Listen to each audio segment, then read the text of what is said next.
Hola, ¿cómo están? Bueno, bienvenidos y bienvenidas al segundo encuentro. Para presentar el tema de hoy, vamos a compartir un video.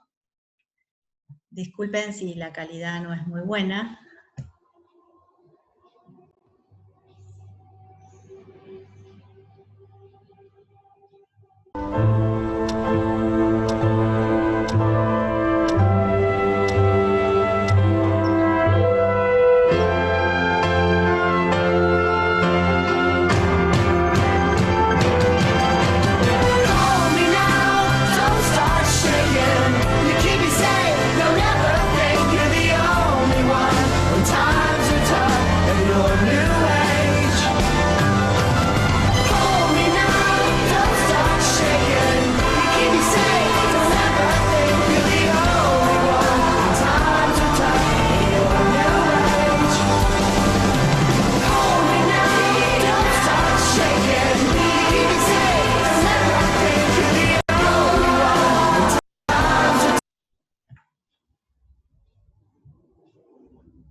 Bueno, hasta aquí la presentación del tema de hoy. Hoy vamos a hablar de viejismo, también se lo llama edadismo, y es todo tipo de discriminación con respecto a la vejez o a las vejeces. Vamos a compartir el PowerPoint de esta oportunidad para poder ir viendo los temas.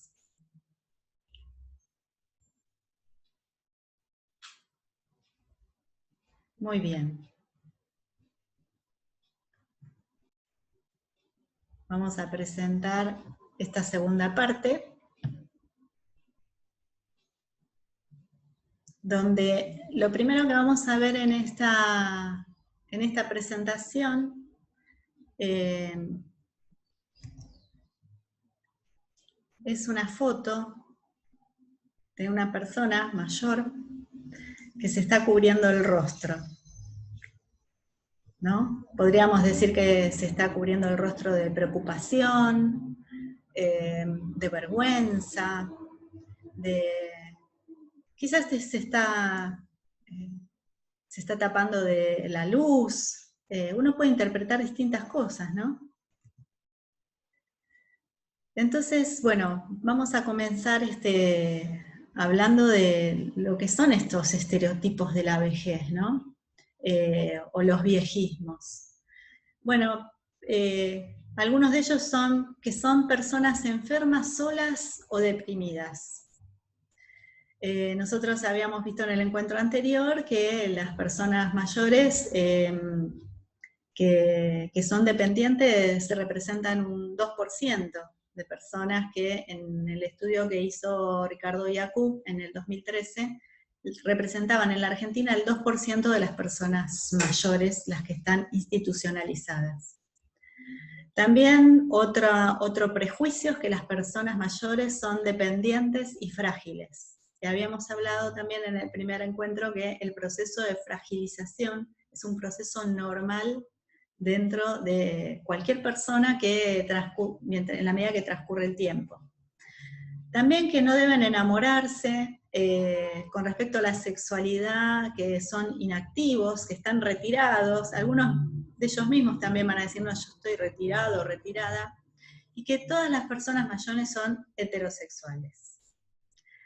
También hay un concepto prejuicioso de la abuelitud universal, ¿no? Todas las personas mayores son abuelos. Venga abuelo por acá, en los programas de televisión dicen, bueno, asaltaron a un abuelo, o este abuelo logró tal o cual cosa.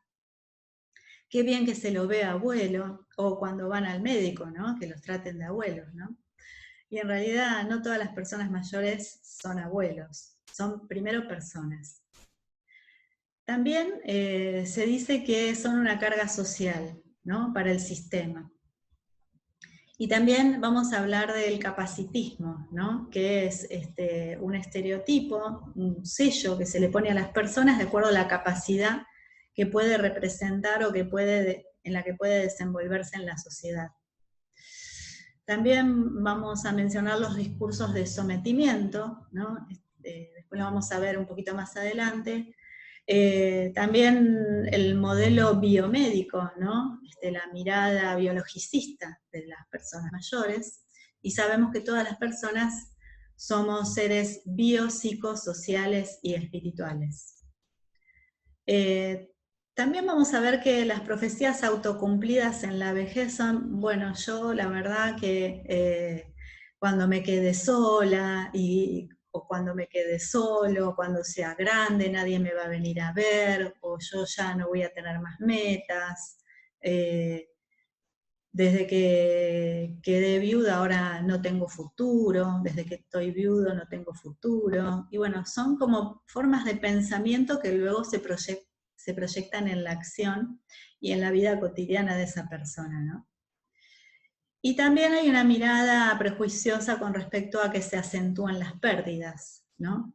La pérdida de la imagen, la pérdida del deterioro y el deterioro cognitivo, la pérdida del poder adquisitivo, de la autonomía y de las habilidades. Nosotros esto no lo vemos como pérdidas, sino como un proceso de fragilización en cuanto a lo biológico y un proceso social en las personas que pertenecen a determinados grupos sociales o mujeres que en el modelo patriarcal han dejado su vida laboral para el cuidado de sus hijos, de sus padres, de las personas del grupo familiar, ¿no? Siempre en deterioro de su propio desarrollo. Y esto produce un impacto en los ingresos en las personas cuando llega la edad jubilatoria, ¿no? De hecho, hace unos años se promovió la jubilación de las amas de casa, que es una acción que vino a reparar ese tipo de inequidades.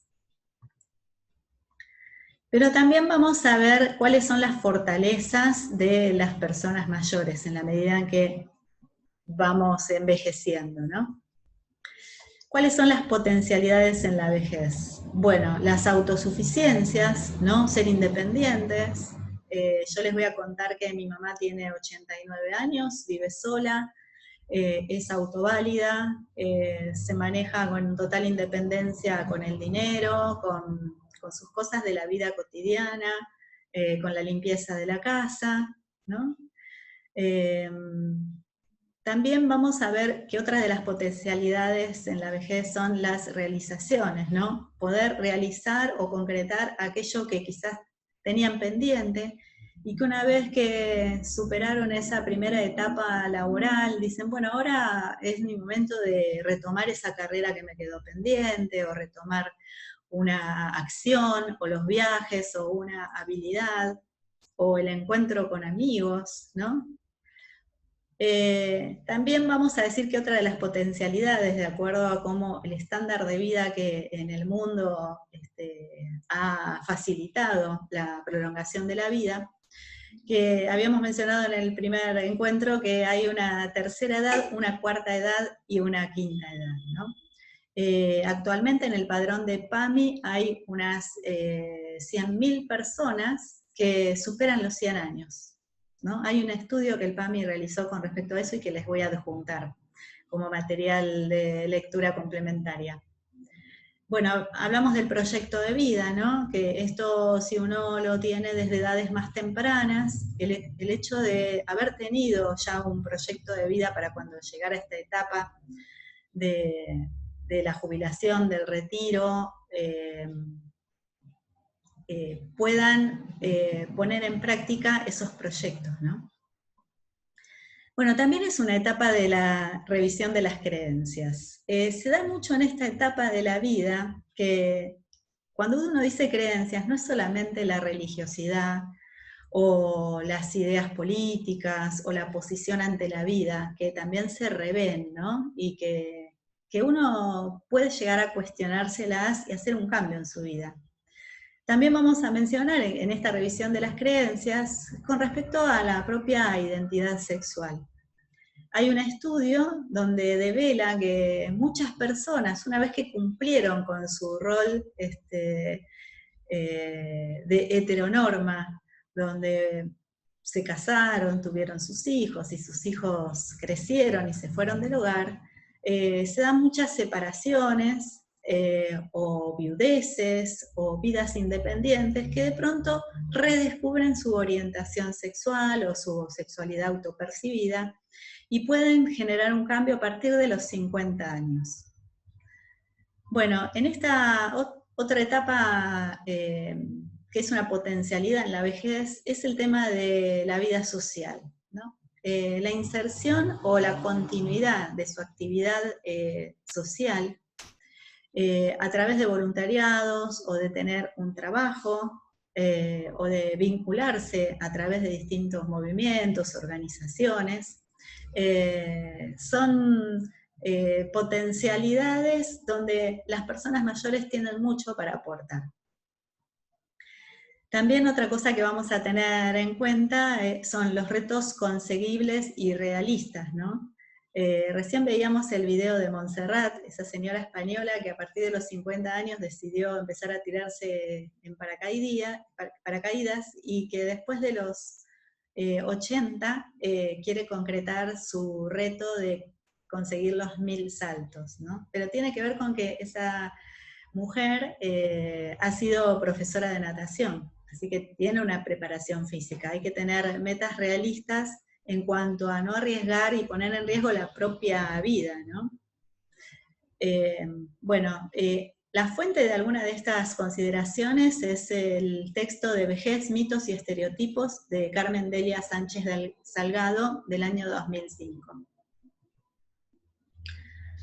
Vamos a hablar de dos modelos de envejecimiento.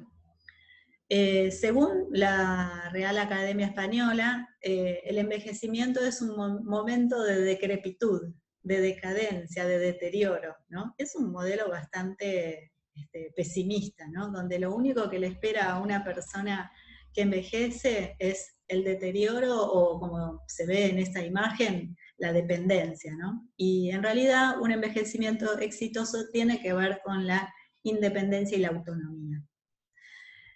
Y según Rousseau, el modelo que él plantea es el modelo de la sabiduría, ¿no? Aquellas habilidades, aquellos conocimientos, esa sabiduría de la vida que a través del cúmulo de experiencias hace que formen parte del acervo personal y de su entorno social o familiar, donde es una persona que puede brindar consejos. Habíamos mencionado la autonomía. Vamos a hacer dos distinciones. Vamos a hablar de autonomía moral y de autonomía fáctica o práctica, ¿no?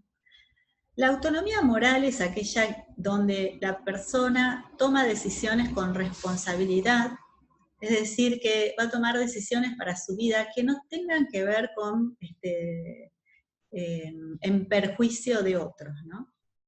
Y la toma de decisiones con apoyo. La autonomía moral tiene que ver con aquellos criterios donde uno dice, bueno, yo decido comenzar una carrera universitaria o un terciario, y voy a necesitar apoyos, ¿no?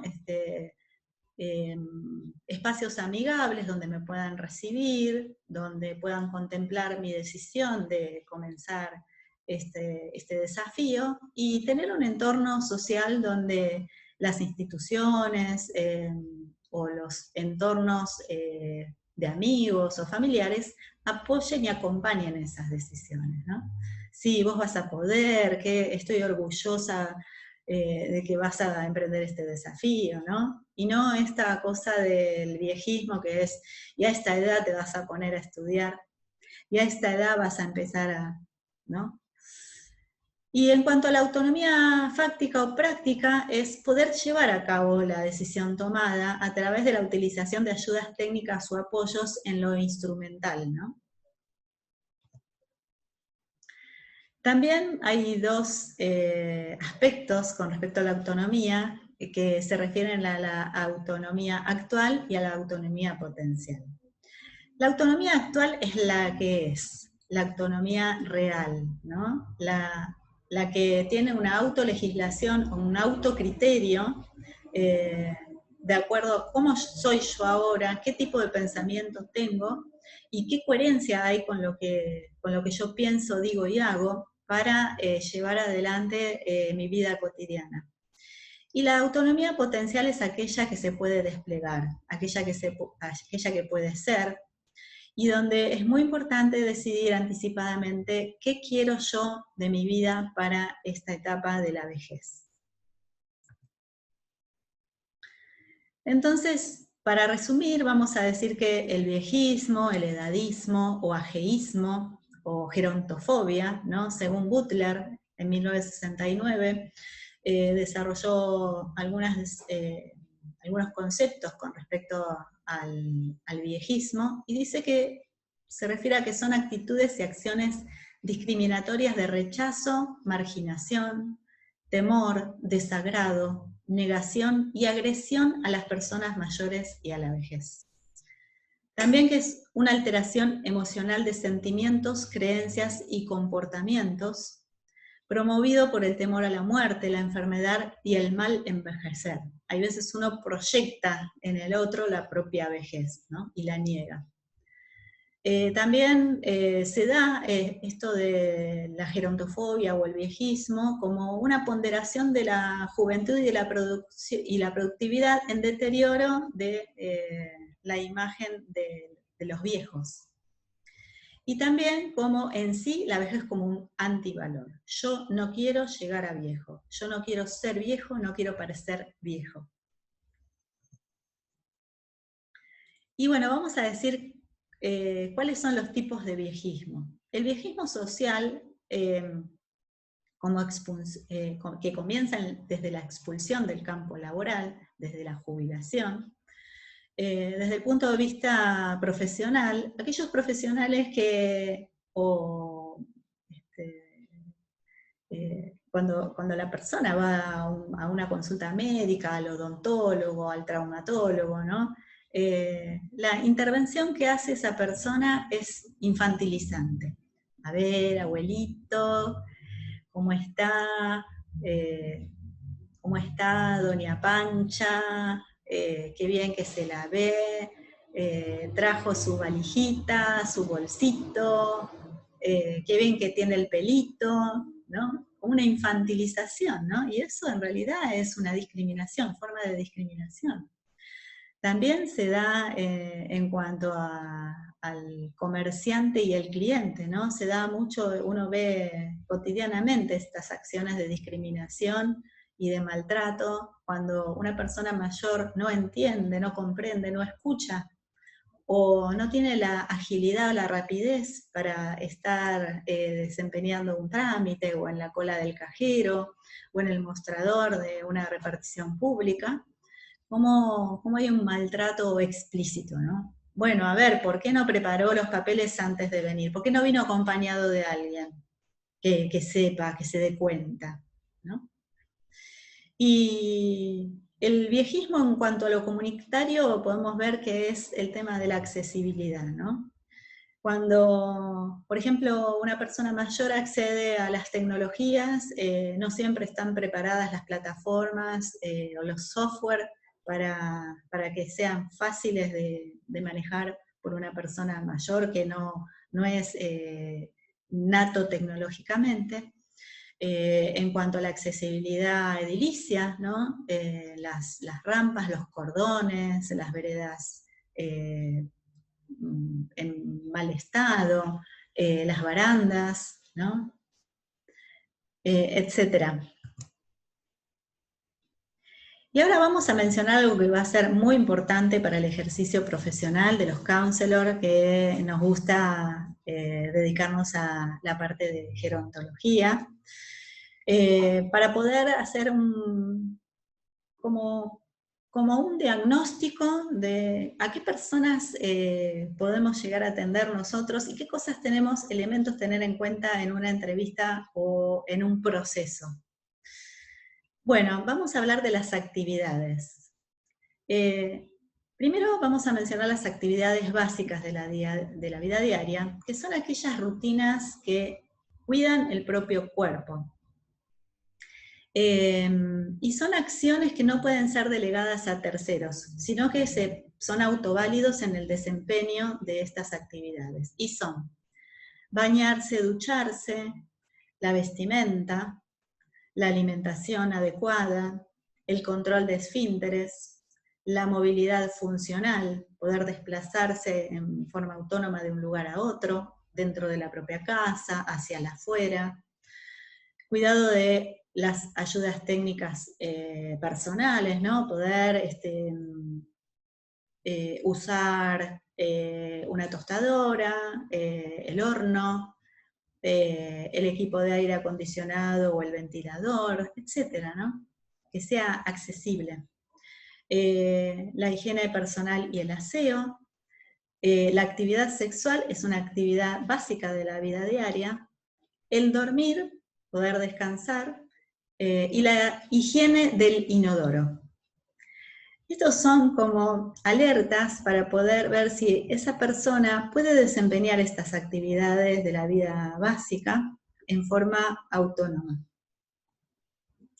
Algunas de estas actividades, al no cumplirse, pueden desencadenar en la decisión familiar de una internación, por ejemplo, en una institución de centro de día o de larga estadía, de acuerdo al nivel de no poder cumplir con estas actividades básicas. Por ejemplo, en el tema del control de esfínteres, vamos a ver que en algunas ocasiones el control de esfínteres puede ser un motivo de internación. No hay un entorno que pueda hacerse cargo del acompañamiento y el cuidado de esa persona. En cuanto a las actividades instrumentales, vamos a decir que tienen como objetivo la interacción con el entorno. Hablamos de acciones que suelen ser un poco más complejas que las actividades básicas y que en este caso no pueden ser delegadas a terceros. Se puede decir que las actividades instrumentales de la vida diaria no son tan elementales, pero sí necesarias para una vida independiente con respecto a la comunidad. ¿Cuáles son algunas de ellas? El cuidado de otros. Por ejemplo, incluye la selección y supervisión de los cuidadores. Que ellos puedan tener, por un lado, la decisión de quiénes cuidan de ellos, y muchas veces las personas mayores son a su vez cuidadoras de otras personas de su entorno. Ya sea ad honorem, que es la mayoría de las veces, donde dicen, bueno, vos que estás retirada, que estás jubilada, y voy a hablar en femenino porque son roles asignados a las mujeres en la mayoría de las veces, ¿por qué no vas y cuidás de fulano o de mengano? Bueno, que puedan desarrollar como actividades instrumentales la atención a las mascotas, educar a niños. Muchas veces los abuelos son cuidadores de sus nietos, o tienen como tarea laboral, con ingresos, ser cuidadores de niños. El uso de los sistemas de comunicación, poder usar bien el teléfono, la computadora, la movilidad en la comunidad, hacer trámites, manejo de los temas financieros, poder ir al cajero, cobrar la jubilación, pagar los servicios, el cuidado de la salud y la manutención, crear y mantener un hogar, cocinar y limpiar, procedimientos de seguridad y respuestas de emergencia, cómo resolver una situación de emergencia. Se da mucho ahora el tema de la inseguridad y los cuentos del tío hacia las personas mayores, estar atenta y atento a este tipo de engaños, e ir de compras.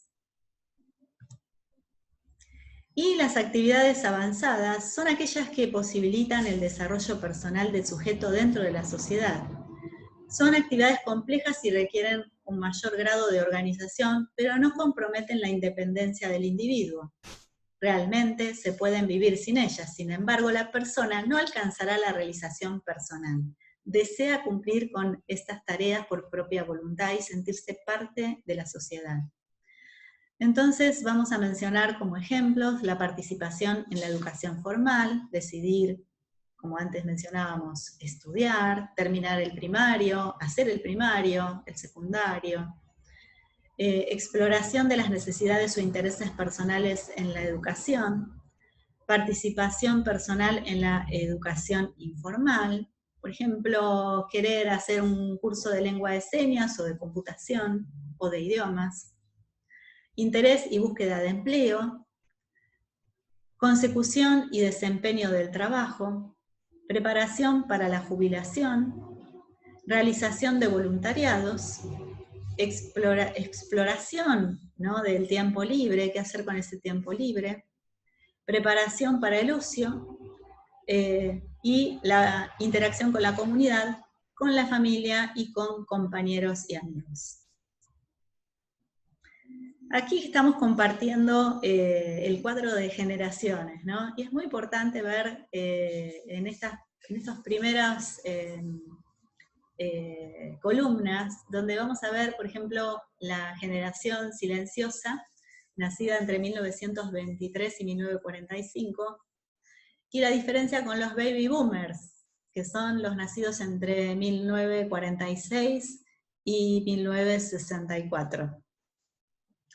La generación silenciosa es aquella que han vivido las guerras mundiales, que han tenido como novedad en su vida la aparición de los electrodomésticos. La forma de escritura era la carta, la tecnología clave era el automóvil, ¿no? La música que se escuchaba, el jazz y el swing. Los jubilados se quedaban en casa. Tienen manejo de WhatsApp con los nietos, manejan este tipo de tecnología. En algunos de los casos el manejo y el acceso a las tecnologías se limitan a esto o también a las tablets, o puede tener iniciativa de avanzar un poco más, ¿no? ¿Y por qué se la llamaba la generación silenciosa? Porque era aquella que no cuestionaba el status quo. Por ejemplo, el patriarcado, los roles de la mujer, los roles de las distintas personas que en determinadas edades debían cumplir, ¿no? La etapa de la escolarización, la etapa del noviazgo, la etapa del matrimonio, la etapa de los hijos, bueno, ahora vienen los nietos y ahora te retirás, ¿no?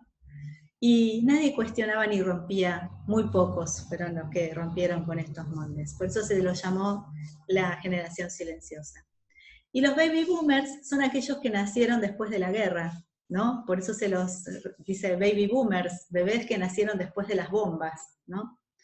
En esta etapa me voy a identificar, ¿no? Estoy dentro de este grupo etario, donde lo que nos marcó fue la Guerra Fría, la llegada a la Luna, bueno, utilizábamos las radios, el teléfono, la televisión, nuestro pasatiempo era mirar televisión. Somos migrantes digitales porque tuvimos que adaptarnos a las tecnologías, aprenderlas. Nuestros referentes eran Nelson Mandela, Elvis, los Beatles. Se daba mucho lo de la casa adosada, ¿no? Una vez que uno emprendía su familia, era muy común que se construyera la casa adosada a la casa de los padres, en el terrenito de al lado o en el fondo. Somos los que en esta etapa buscamos tener entradas VIP para ver a los Rolling Stones o a nuestros artistas de nuestra época, ¿no? Yo voy a decir que voy a ver Sandra Mianovich, pero a mí dame primera fila, yo no te voy a hacer un pogo, ¿no? La preocupación por ahí es, bueno, el Viagra, qué voy a hacer con mi sexualidad, después de la menopausia, tengo interés por mi sexualidad. Son personas optimistas y éticamente marcados. ¿Por qué vamos a tener en cuenta esto? Porque cuando estemos con un consultante que pertenezca a la generación silenciosa, el proceso va a ser bastante diferente, perdón, fallido, ¿no? Difícil de abordar los cambios, porque se tiene que plantear y cuestionar esos mandatos, por eso decía lo de difícil. En cambio, los baby boomers estamos un poco más queriendo transgredir esas cosas que nos enseñaron. Bueno, hasta acá llegamos con este video número 2.